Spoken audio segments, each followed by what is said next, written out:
All right, so I'm going to do a couple of problems from your activity that you guys have. So this is what practice 7-1 looks like.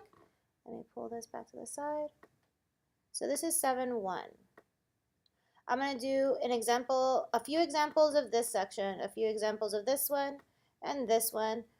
Questions number 53 to 56, you don't have to do those, so I would cross those out. You don't have to do those. And same thing with 57 through 60. So 53 to 60, you don't have to do. All the other ones, you kind of do. We're going to take a couple of days to do this. So again, look at that. Ooh. There you go. You'll have a copy of this on Edmodo. So here's a couple of your questions. So 16 to the 0. Any number to the 0 power is going to give you, that's right, 1. So my answer is 1. That's it. Every single time you see a number to the 0 power, unless it's 0, it's going to give you 1. 3 to the negative 3. This is a negative. That means I need to go down. When I go down, I do my fraction bar. I put my 3, that's my base. My 3, that's an exponent. Once it moves down, it's going to become a positive. There's nothing on the top, so I am going to put that positive 1 on the top. I can do that. This exponent isn't that big. So this is the same thing as 3 times 3 times 3. 3 times 3 is 9. 9 times 3 gives me a 27. So my answer would be 1 over 27. I'll make this up a little bit so that you guys can see it a little bit better. There we go. All right. If we look at question number 7, this 3 is a positive.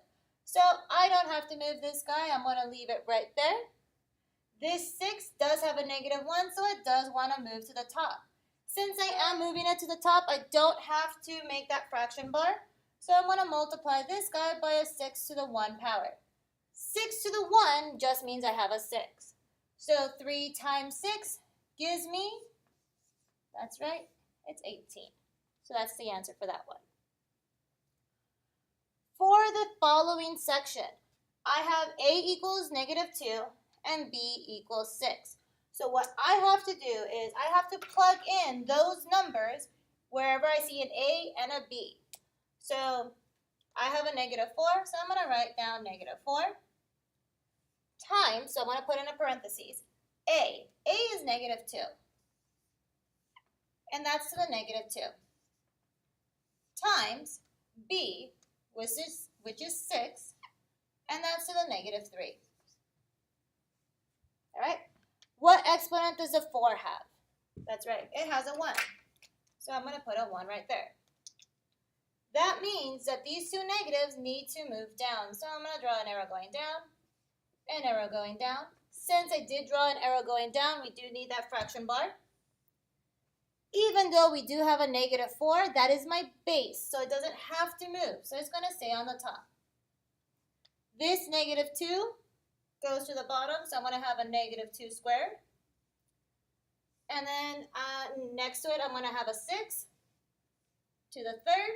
The 2 and the 3 both become a positive since they did move. So I get negative 4 times. Negative 2 squared means I have a negative 2 times a negative 2. This is the times. 6 to the third means I have 6 times 6 times 6. That's a lot of 6's. All right, so I have negative 4. Negative 2 times negative 2 gives me a 4. All right, so 6 times 6 gives me a 36. And we can do some math over here. 36 times 6, 6, 3, 18, 21. And that takes care of these guys and this. So now we have to multiply it by 4. So multiply it by 4. So I have 4, 2. 4 times 1 plus 2 gives me a 6. 4 times 2 gives me an 8. So it's 8, 6, and 4. Can I divide it by 4? So 4 goes into 8, 6, 4. That's a 2. Divide it. That's a 0. 6. Oops, not 64. Bring it down. So that's a 1. And not a 4. 4. Sorry. 2, 4, 6. So this should give me negative 4 divided by 4 gives me a negative 1. Divided by 4 gives me 2, 1, 6. So that would be the answer for that guy. Oh, you didn't see half of that stuff. I apologize. Geez, someone should have said something. Alright, so negative 2 times negative 2 gives me a positive 4. 6 times 6 gives me a 36. 36 times 6, I did that calculation right here and got me 216. 216 times this 4 right here gives me 864.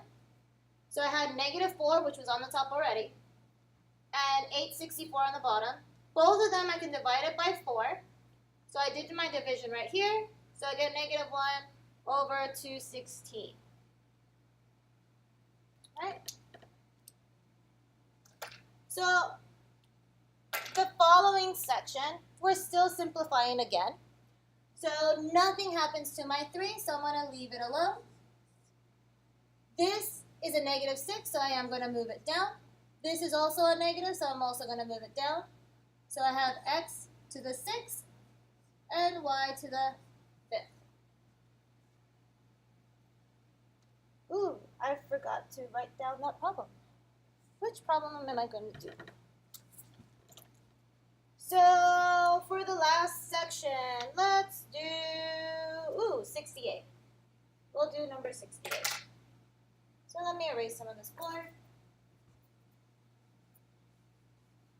Hopefully you guys already copied it down.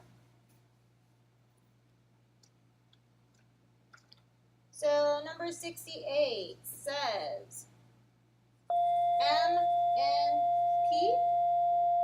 So I have 4 times 5 to the negative 2. That P is with the n, so it's only going to be with the 5. So I have 4. This guy is going to move down, so I have 5 squared. 4, 5 times 5, which is 4 over 25. And I can't simplify that, so that's going to be my answer.